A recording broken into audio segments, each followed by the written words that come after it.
Hello everyone and welcome to the Single Life episode 1 recap. Chantel gets her groove back. 6 months ago, she divorced Pedro and now she's ready to find herself a Greek, strong, godlike man. Strong man, nice body, washboard abs. She knows she did it wrong the first time and she is now ready to untie the knot that should have never been tied in the first place. She touches on how her family and Pedro's never got along. Divórciate y punto. Suéltalo. You just call me a bitch? Yes. You are How he wouldn't come home once he got his first job, the excessive amount of time that he spent with his coworkers, and now she's glad that they are done so she can start her new life again. What are the odds that I meet my husband out here? God. So here's the thing, she's not ready to be dating again, so why is she even thinking about marriage when she just got a divorce? In the cap, we meet her friends that she's bringing along for this divorce vacation. Destiny, her best friend since 2nd grade, Kaylee, her hairdresser of 4 years, and Mooney, her twerk instructor.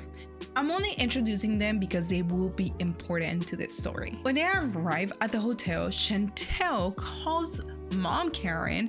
Do you see what my shirt says? Oh, divorced and looking for the D. And she tells her she better not bring another guy that wants a K1 visa. You can tell how uncomfortable this made Chantel, and she tells us how her mom was right about Pedro and how sometimes she gets too involved in her relationships. I don't have any room for my mom to meddle in my relationships anymore. Destiny is helping her put on a very sexy dress so they can go party, and I was just super surprised as to how much work it took to put that tape on. It definitely looked kind of uncomfortable, but I wouldn't know. Once they arrive at the bar, Chantel's friends placed a bet for her to get at least 5 numbers. And the first person she chooses was definitely not it. Didn't shake her hand, didn't keep up the conversation. He was just boring. The next guy was another red flag. He was 20 years old and she went on a motorcycle ride with him. This ride ended with her friends pushing her to ride other things, if you know what I mean.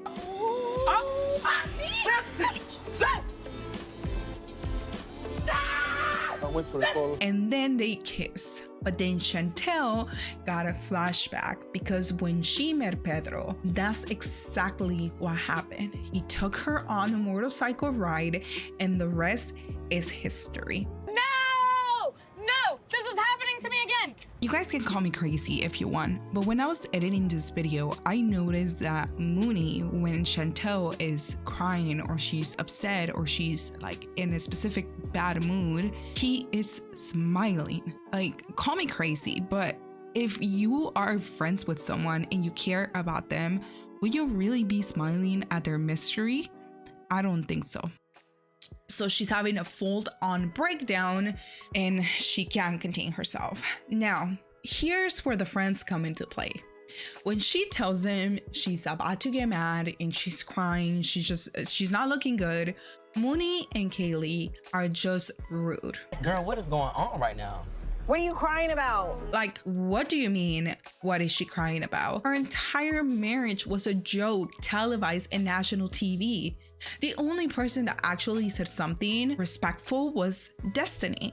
Here, honey, here. It's real. Of course it's real. She's not in a good space. She shouldn't even be here. And I get it, if you want to party and drink, you are going to call your fun friends. But this girl just got out of a long relationship and she needs more than that. She needs time. She needs to heal. She needs that space that she's not getting. So she walks out with Destiny. Now moving on to Natalie. That house that she came out of was pretty nice. Is that her house? She starts by telling us that she felt unsure about Josh because he wouldn't prioritize her. What's the point of relationship if I'm not exclusive? I don't need the guys then. And then went back to Michael, but they decided to not proceed. And as we all know now, spoilers, they just finalized their divorce. She's on her way to pick someone up, but she won't say who it is. And at first, I thought it was Josh, but no, it's her mom from Ukraine.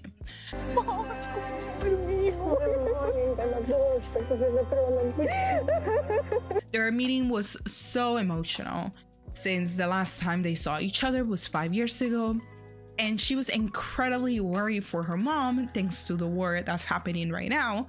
The only thing that rubbed me the wrong way were the kisses in the mouth.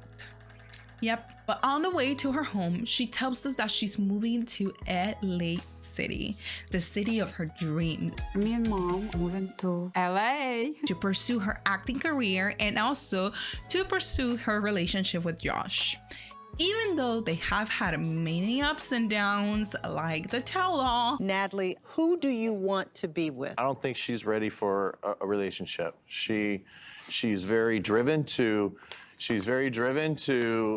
work and she's ready to give it another try.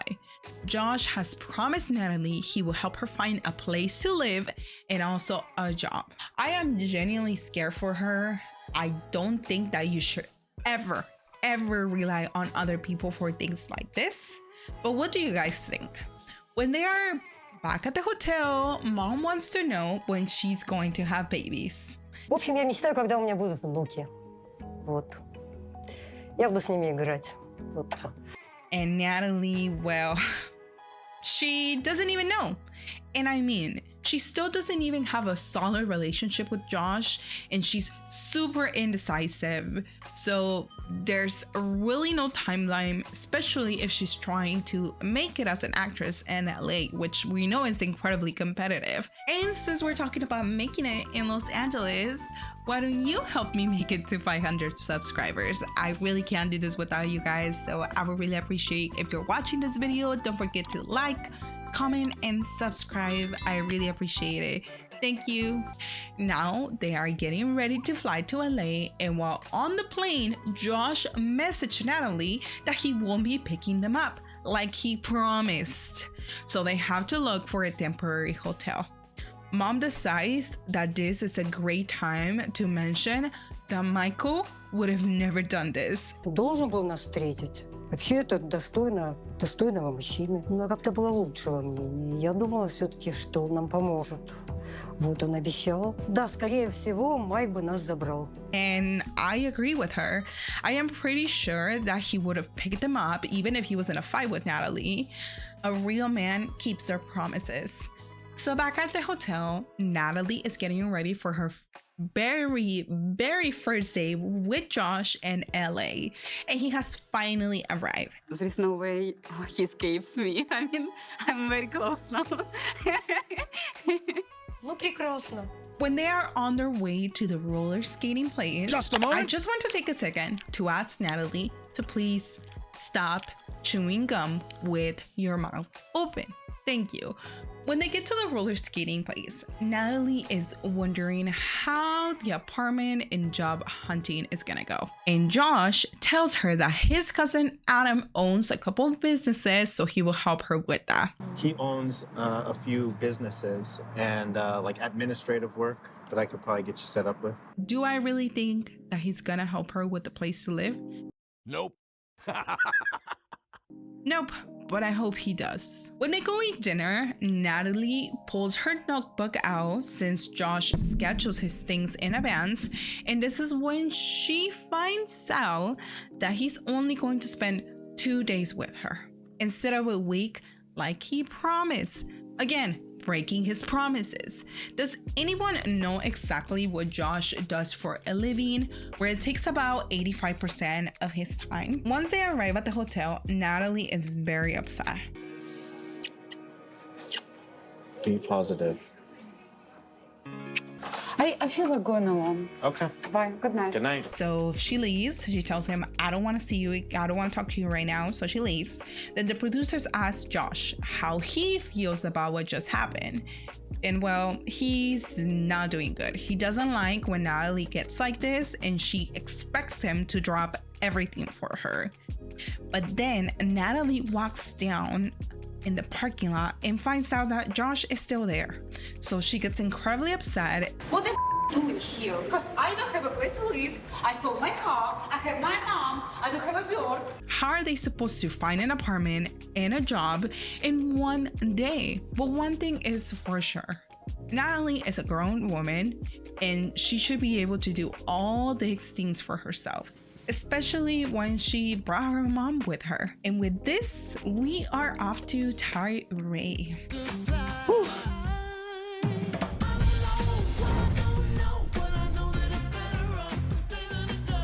It is very nice to see him work out, especially if he's going to start putting himself out there in the dating world. He tells us that he lost his father at 4 years old and they had to take on the fatherly, fatherly, oh my God. He had to take on the fatherly role in his family.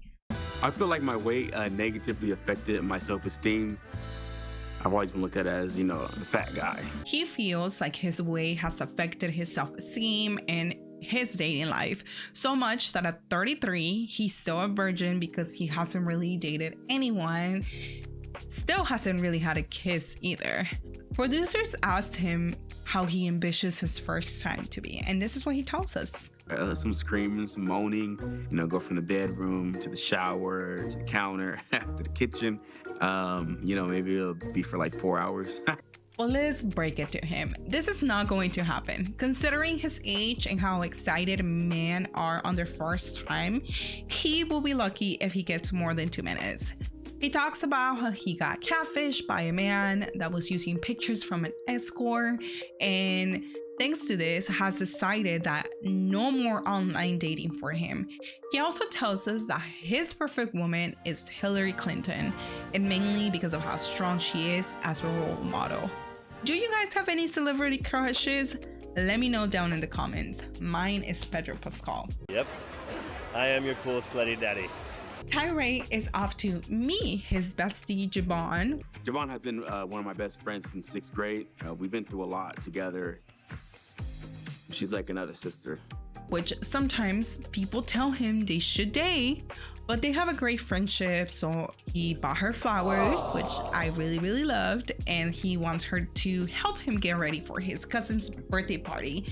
Since Tiffany, a girl he just met, is going to be there, and he wants to make a great impression and ask her out on a date. So then Javon asked him, "What will you ask me if you were trying to hit on me?" And he complimented her shoes. We are off to a bad start, but we can fix it, right? Then they came from heaven with you. Oh, God. It's definitely a no for me, dog. Like, is that corny or is that like... Very. All right. It's giving I'm gonna run away vibes. They practiced a little bit, and honestly, it wasn't good, but I'm cheering for him, so I'm very hopeful. Off to the birthday party we go. Tyree recently met Tiffany at a funeral and now wants to ask her out on a date. When Tyree is talking to his brother, he gives him the courage to go and talk to Tiffany. You know, go do it. You know, what's holding you up? So he does, but he's extremely nervous the entire time. He's nervously laughing. He's kind of having like a mini panic attack inside of him. What's up, cuz? Happy birthday. Thank you. Oh, man. What's up, you guys? Oh, what's up? How you doing, Tiffany? All right, how you doing? Wow, food looks good.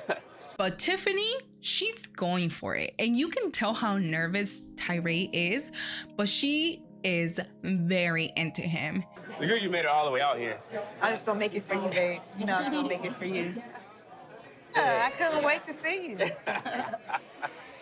So she takes the lead herself, and round of applause for her, because if it wasn't for her, I don't think Tyree would have asked her on a date. So yep, they are going on a date, and I am very excited to see how their date is gonna go in the next episode. And last but not least, we have Mrs. Debbie.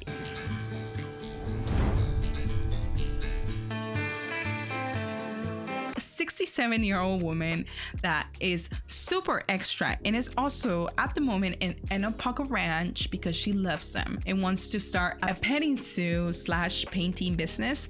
And while she's there, she asks the workers if her age plays a factor on what she can do.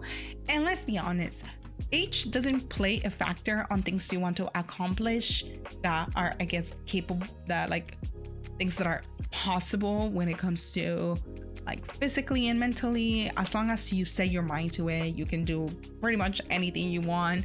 And of course, if you have money for some of them, but that's a different story. You know what? I feel free here.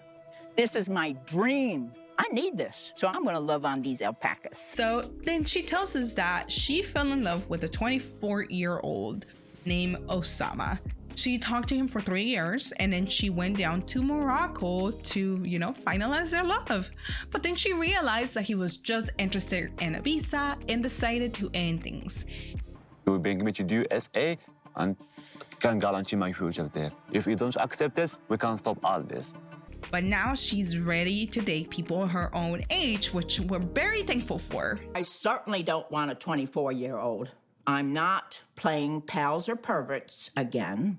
Now, she was showing us a painting that symbolized the love that she had with Osama when she had just decided to go to Morocco to meet him. But when she came back, she decided that the painting needed to be a little bit different. And that was to transform Osama into death. And I'm really digging this painting. While Devi's doing her painting, she tells us that this guy, Osama, has been calling her and calling her and calling her over and over again. And I have a great idea that you could do. Block him. Block this guy. If you don't want him in your life anymore, the best thing that you need to do is block him. Now Devi starts telling us when she fell in love the first time and how it was great, but things didn't work out, and how the second time she was married to a Latino man that couldn't keep it in his pants. The charisma, the romance, the mystique. He was sin on 2 legs, honey. And my 2 legs couldn't walk the next day. And I am so glad that we revisit Devi's storyline because I was totally unfamiliar with it. And knowing that her ex-husband couldn't keep it in his pants is going to help us understand some of her upcoming behaviors. And also the fact that she has a thing for spicy Latino man. Later on, her friends invited her out to social dance, and she gets very upset when her dance partner looks at another woman and high-fives her. So she decided to leave, but this has a lot to do with her trauma of, her husband not being able to just look at her. Once you're looking at another chick, and once you're touching another chick, you just wrote yourself off in my book with a permanent mark. I actually social dance, and in the social dance scene, it is very normal to dance with multiple people. And when you go to class, you always high five everyone. So when I saw this whole scene, I was like, what was so bad about it? Like he just looked to the other side and high fived this girl that was right there.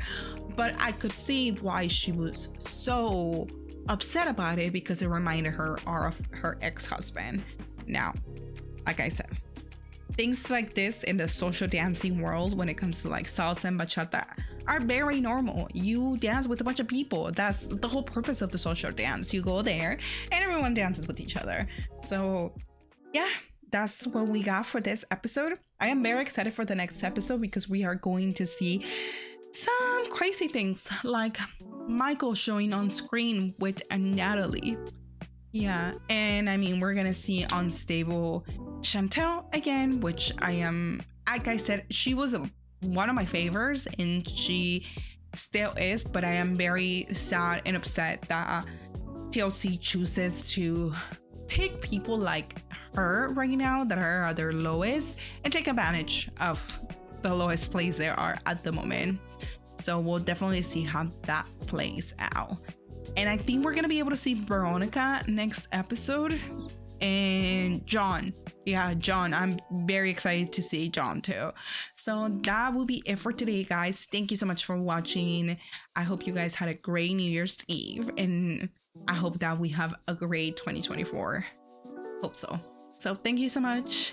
Stop by and have a great, great, great day. See you. Oh, and we'll see each other for 90 Day Fiance.